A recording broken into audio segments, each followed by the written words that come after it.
BC, SC, ST, ముస్లిం మైనారిటీలు మనుగడ కోసం స్వతంత్ర అభ్యర్థిగా కాకినాడ రూరల్ నియోజకవర్గం అసెంబ్లీ అభ్యర్థిగా పోటీలో దిగినట్లు కర్రి గోపాలకృష్ణ తెలిపారు. కాకినాడ రూరల్ మండలం పి వెంకటాపురం గ్రామంలో గల ఆయన నివాసంలో మీడియా సమావేశం నిర్వహించి వివరాలను వెల్లడించారు. ఈ కార్యక్రమంలో రాయుడు నాగేశ్వరరావు, ఆయనవిల్లి నారాయణ గౌడ్, సుధాకర్, పంపన మురళి, కర్రి శివరామకృష్ణ తదితరులు పాల్గొన్నారు. శాసించే స్థాయిలో ఉన్నాం, యాసించే స్థాయి కాదు మంది. ఎక్కడైనా ఒక పార్లమెంట్ కానీ ఒక అసెంబ్లీ కానీ మనం తీసుకుంటే మనం ఎన్నుకోబడిన ఎమ్మెల్యేలు ఎవరైతే సంఖ్యాబలం ఉందో వాళ్ళే ప్రభుత్వాన్ని ఏర్పాటు చేసే అవకాశం ఉంది. కాబట్టి అలాగే మనకి నియోజకవర్గాల్లో ఓటర్ల సంఖ్య ఎక్కువ ఉంది కాబట్టి న్యాయంగా మనకే సీట్లు కేటాయించాలి ఎక్కువ.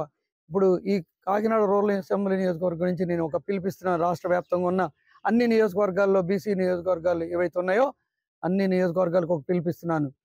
ఇకనైనా మనం మారుదాం, మన ఓటు మనం వేసుకుందాం.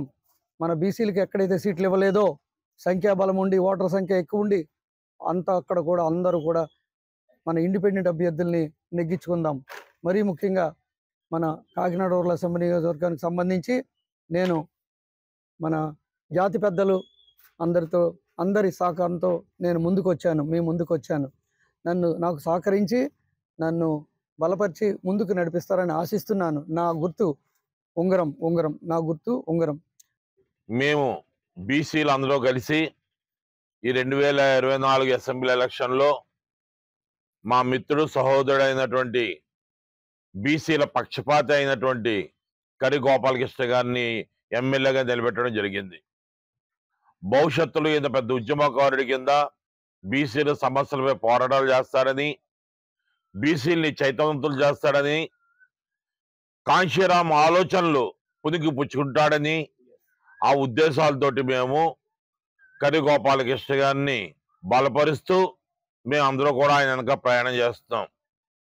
రేపు మే 13వ తారీఖు నుంచి జరగబోయే అసెంబ్లీ ఎన్నికల్లో ఆయనకి కేటాయించిన గుర్తు ఉంగరం గుర్తుపై అందరూ ఓట్లేసి అక్కడ మెజార్టీతో గెలిపించి అసెంబ్లీలో ఆయన వాణిని వినిపిస్తాడని చెప్పి మీకు వినిపించాలని కూడా మిమ్మల్ని కోరి ప్రార్థిస్తున్నాం. ఇప్పటి వరకు చట్టసభలో మీ గురించి మాట్లాడారా? మీ సమస్యల గురించి మాట్లాడారా? మీ బిడ్డల భవిష్యత్తు గురించి మాట్లాడారా? ఇదందరూ కూడా ఆలోచన చేసుకోవాల్సిన అవసరం ఉంది. ఎందుకంటే వాళ్ళు మాట్లాడరు, వాళ్ళ పార్టీ ఏది చెప్తే అదే చేస్తూ ఉంటారు.